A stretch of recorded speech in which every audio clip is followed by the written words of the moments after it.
बहुत समय पहले की बात है। उत्तर प्रदेश के एक छोटे से कस्बे प्रतापपुर में रवि नाम का एक युवक रहता था। रवि का परिवार गरीब था, लेकिन उसके सपने बहुत ऊंचे थे। पिता खेतों में मजदूरी करते थे और माँ घर घर जाकर सिलाई का काम करके घर चलाती थी। घर की हालत ऐसी थी कि कभी 2 वक्त का खाना ठीक से नहीं मिलता था, कभी कपड़ों के लिए तरसना पड़ता था। लेकिन रवि की आंखों में हमेशा चमक रहती थी। वो अक्सर आसमान की ओर देखता और सोचता, एक दिन मैं भी उड़ूंगा। मेरे सपनों की उड़ान इतनी बड़ी होगी कि लोग देखकर हैरान रह जाएंगे। गरीबी की बेड़ियों ने उसके पांव बांध रखे थे, लेकिन उसका मन हमेशा कहता था कि पंख टूटे हों तो भी हौसलों से उड़ान भरी जा सकती है। वो पढ़ाई में अच्छा था, लेकिन किताबें खरीदने के पैसे नहीं होते थे। गाँव के मंदिर में एक बूढ़ा पंडित जी थे जो पुराने अखबार और फटे पुराने किताबें लाकर मंदिर में रख देते थे। रवि उन्हीं से पढ़ाई करता। दूसरों के फेंके हुए पन्नों में वो अपना भविष्य तलाशता। रात को जब बाकी लोग सो जाते तो वो लालटेन की हल्की रोशनी में पढ़ाई करता। कई बार तेल खत्म हो जाता तो चांदनी की रोशनी में बैठकर पढ़ता। लोग उसका मजाक उड़ाते, क्या करेगा इतना पढ़कर, मजदूर का बेटा मजदूर ही बनेगा। लेकिन रवि के कानों में ये बातें नहीं जाती थी। उसका मन भीतर से कहता था कि अगर मेहनत सच्ची हो तो तकदीर भी बदल जाती है। दिन बीतते गए, हालात बदतर होते गए। कई बार तो पढ़ाई छोड़ने की नौबत आ जाती। माँ बीमार रहती और पिता मजदूरी करके मुश्किल से गुजारा करते। ऐसे समय में रवि खेतों में काम करता, ईंट धोता और कभी कभी चाय की दुकान पर भी काम करता। लेकिन उसने पढ़ाई को कभी छोड़ा नहीं। काम से लौटकर वो थका हारा भी बैठता तो किताब जरूर खोलता। उसके लिए पढ़ाई सिर्फ ज्ञान नहीं थी, बल्कि वो उसकी उड़ान का ईंधन थी। एक दिन कस्बे में शहर से कुछ लोग आए। वे बच्चों को समझा रहे थे कि मेहनत और लगन से इंसान अपनी किस्मत बदल सकता है। रवि ने उनकी बातें ध्यान से सुनी और भी दृढ़ निश्चय कर लिया कि चाहे कैसी भी मुश्किल आए, वो अपने सपनों को हकीकत में बदल कर रहेगा। वक्त बीतता गया। धीरे धीरे उसने हाई स्कूल पास किया। पूरे गाँव में हलचल मच गई। गरीब मजदूर का बेटा पास हो गया। लेकिन रवि के लिए ये तो बस पहला पड़ाव था। अब उसके सामने और बड़ी चुनौतियां थी। इंटरमीडिएट की पढ़ाई के लिए शहर जाना था। पैसे नहीं थे, लेकिन हौसला था। उसने कस्बे की एक फैक्ट्री में छोटा मोटा काम पकड़ लिया और वहीं रहते हुए पढ़ाई जारी रखी। रात को फैक्ट्री का काम खत्म होने के बाद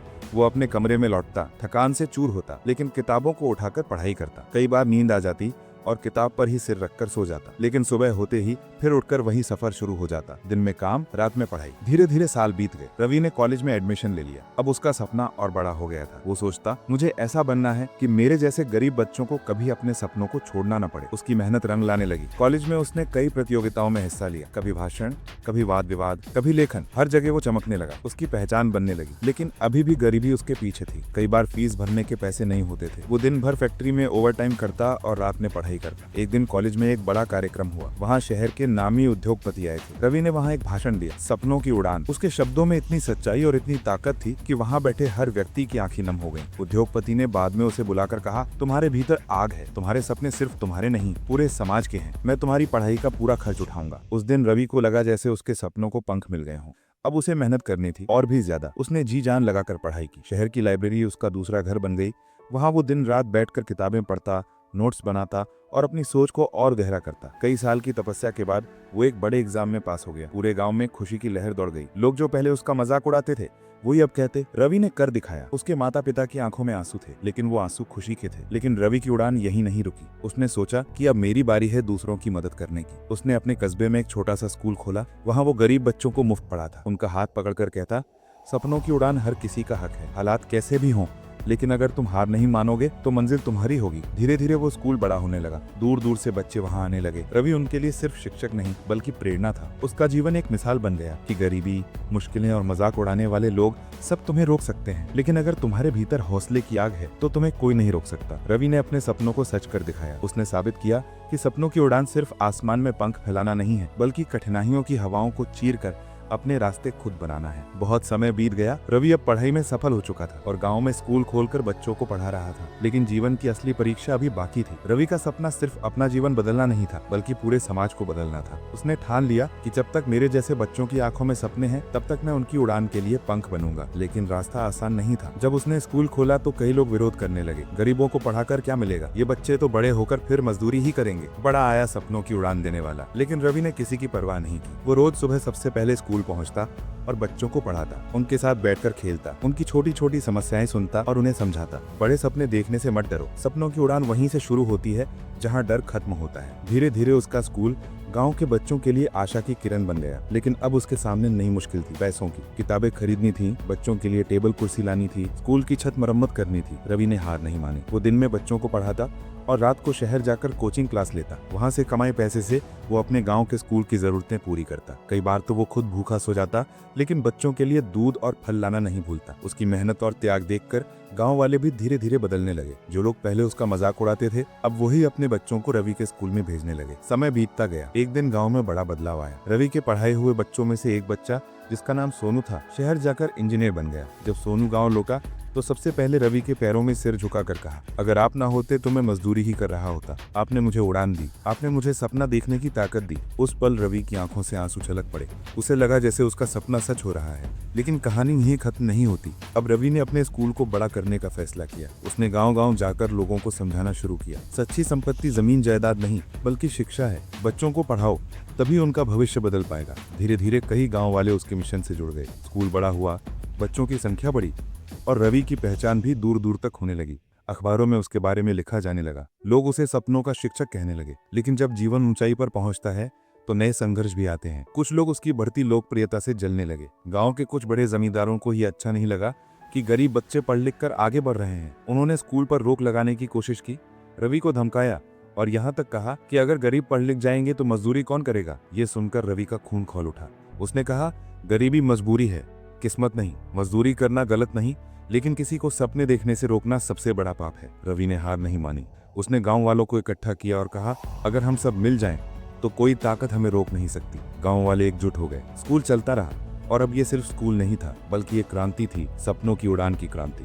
धीरे धीरे रवि का सपना और बड़ा होता गया। उसने शहर में कॉलेज खोला, फिर लाइब्रेरी और बाद में गरीब बच्चों के लिए स्कॉलरशिप शुरू की। उसकी मेहनत से हजारों बच्चे आगे बढ़े। कोई डॉक्टर बना, कोई इंजीनियर, कोई अध्यापक। गांव की तस्वीर बदल गई। जहां पहले बच्चे मजदूरी करते थे, वहां अब किताबों की आवाज सुनाई देने लगी। और जब लोग रवि से पूछते, तुम्हें ये सब करने की ताकत कहां से मिली, वो मुस्कुरा कर कहता, मेरी ताकत मेरे सपने हैं। सपनों की उड़ान ही इंसान को आकाश तक ले जाती है। रवि का स्कूल अब पूरे क्षेत्र में प्रसिद्ध हो चुका था, लेकिन असली संघर्ष अभी बाकी था। एक दिन सरकारी अधिकारी गांव में निरीक्षण करने आए। उन्होंने देखा कि स्कूल बिना उचित कागजात के चल रहा है। उन्होंने रवि से कहा, अगर तुम्हारे पास मान्यता नहीं है तो हम ये स्कूल बंद कर देंगे। यह सुनकर रवि का दिल बैठ गया। जिन बच्चों के सपनों के लिए वो दिन रात मेहनत कर रहा था, उनका भविष्य अधर में लटकने वाला था।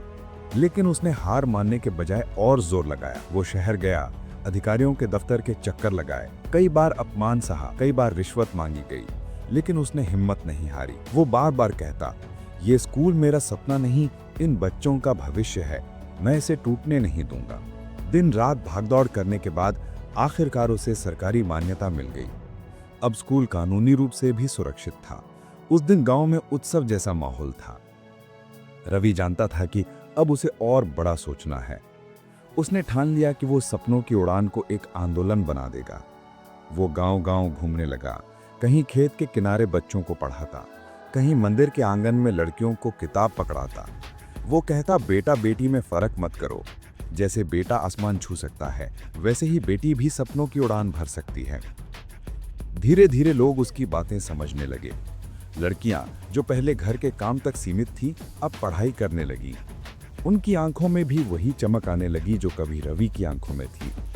लेकिन कठिनाइयां खत्म कहाँ होती हैं। एक साल गांव में भयंकर बाढ़ आ गई। स्कूल की इमारत गिरने लगी, किताबें बह गईं, बच्चे डर गए। लोग बोले, अब ये स्कूल नहीं चलेगा, प्रकृति ने ही इसे नष्ट कर दिया। लेकिन रवि ने हार नहीं मानी। उसने बच्चों को गांव के बड़े बरगद के पेड़ के नीचे बैठाकर पढ़ाना शुरू किया। बरगद का वो पेड़ स्कूल बन गया। मिट्टी की स्लेट, लकड़ी की पटरी और पत्थर पर बैठकर पढ़ाई होने लगी। वो बच्चों से कहता था, सपनों की उड़ान इमारतों से नहीं, दिल के जज्बे से होती है। जब तक हिम्मत है तब तक शिक्षा रुकेगी नहीं। धीरे धीरे हालात सुधरे। गांव वालों ने मिलकर स्कूल को फिर से बनाया। इस बार स्कूल की दीवारों पर लिखा गया, यहाँ सपनों की उड़ान सिखाई जाती है।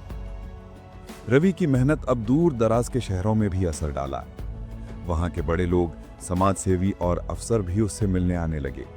उन्होंने कहा, हमें बताइए कि आप जैसे साधारण इंसान ने इतना बड़ा बदलाव कैसे कर दिया। रवि ने मुस्कुराते हुए जवाब दिया, मैंने अपने लिए सपने नहीं देखे, मैंने दूसरों के सपनों को सच करने का सपना देखा। और जब आप दूसरों को उड़ान देते हो तो आपकी उड़ान खुद ब खुद ऊंची हो जाती है। उसकी बातें सुनकर कई लोग उसके मिशन से जुड़ गए। दान मिलने लगा, मदद मिलने लगी। स्कूल कॉलेज में बदला, कॉलेज विश्वविद्यालय में। अब रवि सिर्फ एक शिक्षक नहीं बल्कि सपनों का मार्गदर्शक बन गया था। उसने हजारों बच्चों का जीवन बदला, लेकिन फिर भी वो हमेशा विनम्र रहा। वो गांव के छोटे से कमरे में रहता, वही साधारण खाना खाता, वही कपड़े पहनता। लोग पूछते, आप इतना सब कुछ कर चुके हैं, अब तो आराम कर लीजिए। रवि कहता, आराम को तब करूंगा जब इस देश का हर बच्चा पढ़ पाएगा, जब कोई भी बच्चा भूखा सोते हुए अपने सपनों को मारने पर मजबूर नहीं होगा। सपनों की उड़ान अभी अधूरी है। रवि की मेहनत अब रंग ला चुकी थी। उसका छोटा सा स्कूल अब विश्वविद्यालय बन चुका था। लेकिन असली उपलब्धि इमारतें या नाम नहीं थे। असली उपलब्धि वो बच्चे थे जो अब डॉक्टर, इंजीनियर, अध्यापक, वैज्ञानिक और अधिकारी बन चुके थे। एक बार गांव में एक बड़ा समारोह हुआ। वहां दूर दूर से लोग आए। मंच पर रवि को बुलाया गया।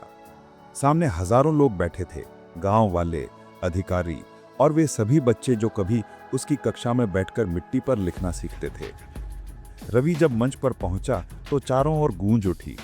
सपनों की उड़ान जिंदाबाद। उस पल रवि की आंखें भर आई।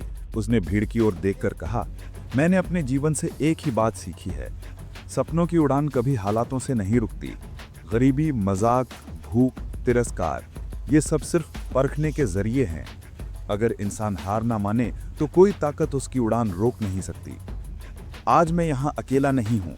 मेरी ये उड़ान मेरे साथ पढ़ने वाले उन बच्चों की है जो अब अपने गांव, अपने समाज और इस देश को बदल रहे हैं। मैं बस एक नाम हूं, लेकिन असली ताकत आप सबके सपनों में है। याद रखो, सपने देखने वालों को लोग पागल कहते हैं, लेकिन वही पागल इतिहास बदलते हैं। भीड़ तालियों की गड़गड़ाहट से गूंज उठी। छोटे छोटे बच्चे दौड़कर रवि के पैरों से लिपट गए। बूढ़े माता पिता जो कभी उसके संघर्ष के साथी थे, आज गर्व से उसे देख रहे थे। उस दिन गांव वालों ने मिलकर स्कूल के बाहर एक शिलालेख लगाया, जिस पर लिखा था, यहां से उड़ान भरने वाले पंछी कभी गिरते नहीं, क्योंकि उनके पंख नहीं, उनके हौसले उन्हें उड़ाते हैं। रवि की मुस्कान उस समय किसी दिए की तरह थी, जिसने खुद जलकर हजारों जिंदगियां रोशन कर दी। तो इस तरह रवि की कहानी हमें यह सिखाती है कि सपनों की उड़ान कभी छोटी नहीं होती।